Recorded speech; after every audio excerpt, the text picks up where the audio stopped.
YouTube fam, what's up? I wanted to talk about Matt Fraction's Batman issue 11. This has been out for a little bit now. I'm late on this review. I had a lot to read, a lot to catch up on before I did this. Issue 12 is not out yet, so I'm getting it out before then. But I wanted to talk about issue 11, Batman. This is the current Batman run, not the absolute run. So if you're new to comics and you're trying to figure out what everything is, what to read, this, that, and the other, this is the current ongoing Batman run. But let's jump right into this. Let's talk about it. So first off, I've really been enjoying this series. I've got the first trade paperback and read it that way, and then have read up to this issue and have really enjoyed it. Of course, we get Batman in kind of the lighter blue cape and cowl and logo. So the blue and gray suit, which is really awesome. And overall, it's been a great story. I love the colors. I love the art style. I mean, just it looks really cool. The art is killer in here. The writing is good as well. Now, I'm gonna give some pros and cons here because I think it's you know, I really am trying to get better at being more transparent about how I feel. You know, I don't want to be one-sided just because I love Batman. I'm a big Batman fan, but some of the things I've liked about the series so far. So one, we get little reminders. Now, I'm sure for the comic fans out there watching this, and especially like the hardcore readers and collectors, you probably have a big pull list, right?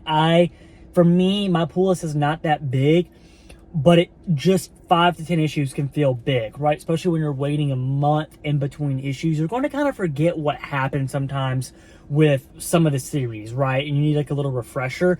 And I love how almost every issue will have one little panel, or sometimes it's a few different panels on different pages that'll say like 5 issues ago, and it shows a little arrow and then shows what happened, or 3 issues ago. I've never been a big fan of saying like, oh, this is a great starting on point. A lot of people say that. I'm the kind of guy, I gotta start from the very beginning, but it's nice to have a refresher from time to time as well.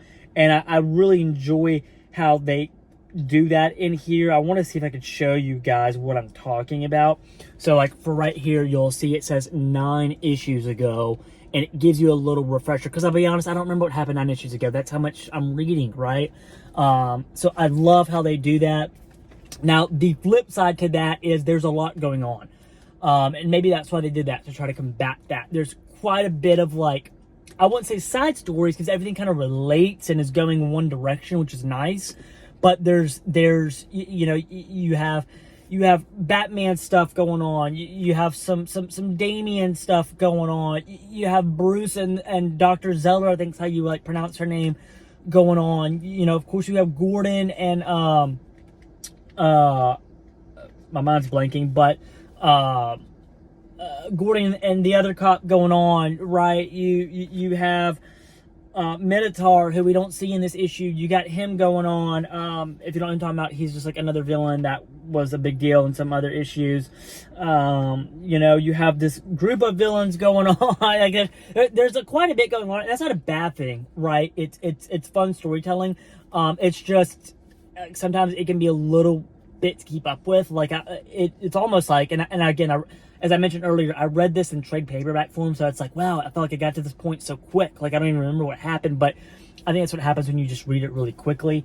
And that's not even like a knock on the series or Matt Fraction. It's more just like me trying to remember what happened, you know? Like, this is why I prefer to read in the omnibus format, so you can kind of just, you know, keep it all smooth and sailing. But having to wait a month, it can be tough sometimes.